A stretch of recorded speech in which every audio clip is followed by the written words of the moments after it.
এই জাস্টিসের দাবিতে রাত জাগো কর্মসূচি। এই রাত জাগো কর্মসূচি গতকাল সিথির মোড়ে, সেই কর্মসূচির ছবি দেখুন, যেমন হয় রাত জাগো কর্মসূচি ঠিক সেরকমই। তাতে পথনাটিকা হচ্ছে, তাতে স্বতঃস্ফূর্তভাবে সবাই স্লোগান দিচ্ছেন। তাল কাটলো যখন ব্যারিকেডে এসে একটা বাইক ধাক্কা মারলো। এখানে ব্যারিকেড দেওয়া আছে তো, এখানে ব্যারিকেড দেওয়া আছে তো, পুলিশ লেখা আছে, তুমি ড্রিঙ্ক, পুলিশ লেখা আছে, তুমি ড্রিঙ্ক করে রয়েছো, তুমি কি করছো এখানে?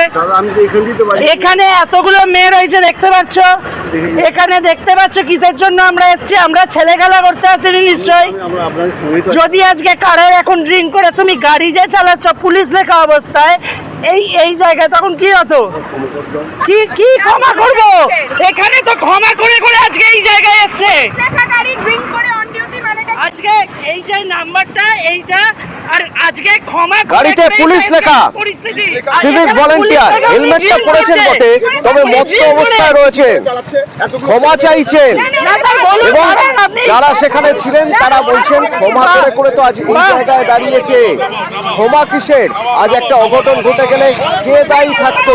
তো সেখানে কর্তব্যরত সার্জেন্ট ছিলেন, কর্তব্যরত সার্জেন্ট এসে যখন হস্তক্ষেপ করলেন বিষয়ে, তখন বরং দেখা গেল আগুনের ঘি পড়ল। আপনারা ছেড়ে দেবেন?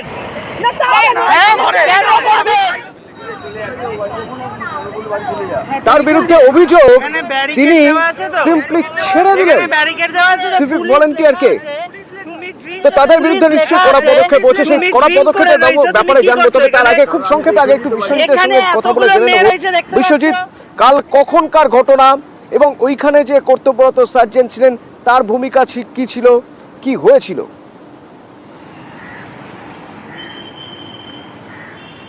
একদমই রাতভর তাদের এই কর্মসূচি ছিল। রবীন্দ্রভারতী বিশ্ববিদ্যালয়ের ভিজুয়াল আর্টস, ড্রামা সহ বিভিন্ন ডিপার্টমেন্টের যারা ছাত্রছাত্রী তারা প্রতিবাদ করবেন বলে, আরজিকর কাণ্ডের প্রতিবাদ, তারা একদিকে যেমন গ্রাফিতি করবেন রাস্তার উপর, তারা গান করবেন, তারা প্রতিবাদে আবৃত্তি করবেন, এইভাবে তারা রাত কাটাবেন, এমনটাই কলকাতা পুলিশের কাছে আবেদন করেছিলেন। সিথির মোড়ে তারা সেই কর্মসূচি পালন করছিলেন।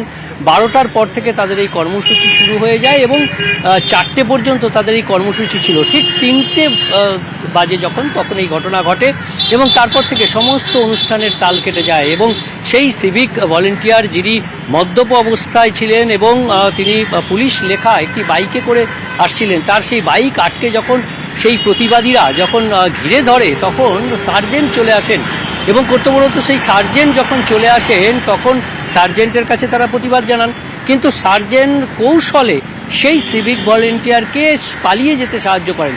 এবং যখনই কৌশলই হলো কাল, ওই সার্জেন্টের কাল হলো এই কৌশল, কারণ সিভিক ভলেন্টিয়ার তো পালিয়ে গেল, কিন্তু তারপরে তাকে ঘিরে ধরে স্লোগানিং শুরু হলো,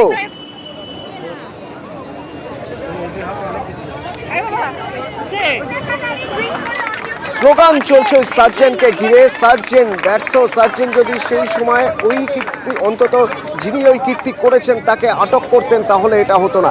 তো কড়া পদক্ষেপ করা উচিত। কি পদক্ষেপ হচ্ছে, কি ব্যবস্থা হচ্ছে সিভিক ভলান্টিয়ারের বিরুদ্ধে, কি ব্যবস্থা হচ্ছে ওই সার্জেন্টের বিরুদ্ধে? বিশ্বজিৎ,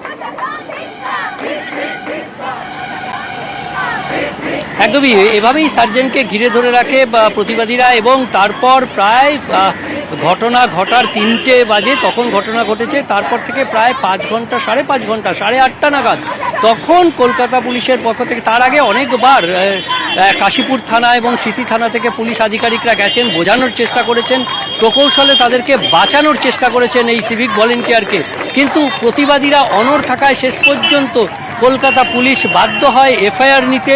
কাশীপুর থানায় সেই এফআইআর হয় এবং এফআইআরের কপি যখন আন্দোলনকারীদের কাছে যায় তারপরই তারা অবরোধ তুলে নেন। স্থানীয় বাসিন্দারাও সেই অবরোধে যোগ দিয়েছিলেন এবং সেই সিথির মোড় কার্যত 8:30 পর্যন্ত এই অবরুদ্ধ থাকে এবং তারপর 2 জনের বিরুদ্ধে যে এফআইআর হয়, এক সিভিক ভলেন্টিয়ার, 2 কর্তব্যরত সেই সার্জেন্ট, এই 2 জনের বিরুদ্ধে এফআইআর করার পরই তারা অবরোধ তুলে নেন।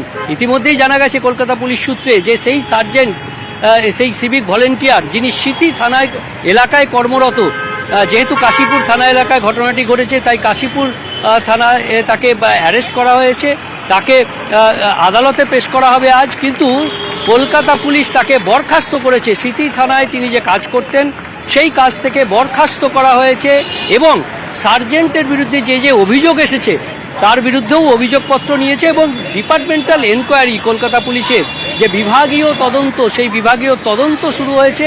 বিভাগীয় তদন্ত দেখা যাক এই তদন্ত থেকে কি বেরোয়, এই তদন্ত থেকে কি বেরোয় দেখা যাক। গতকাল ওখানে যারা ছিলেন, যারা প্রতিবাদ করছিলেন, যারা রাত জাগো কর্মসূচিতে ছিলেন, চোখের সামনে যাদের এই ঘটনা ঘটেছে তারা কি বলছেন শুনুন। পুরো বরানগরবাসী আমাদের সাথে দাঁড়িয়েছে আজকে, এবং সঠিকভাবে যদি প্রতিবাদ করা সম্ভব হয় তাহলে প্রতিবাদ হবে হবে হবে।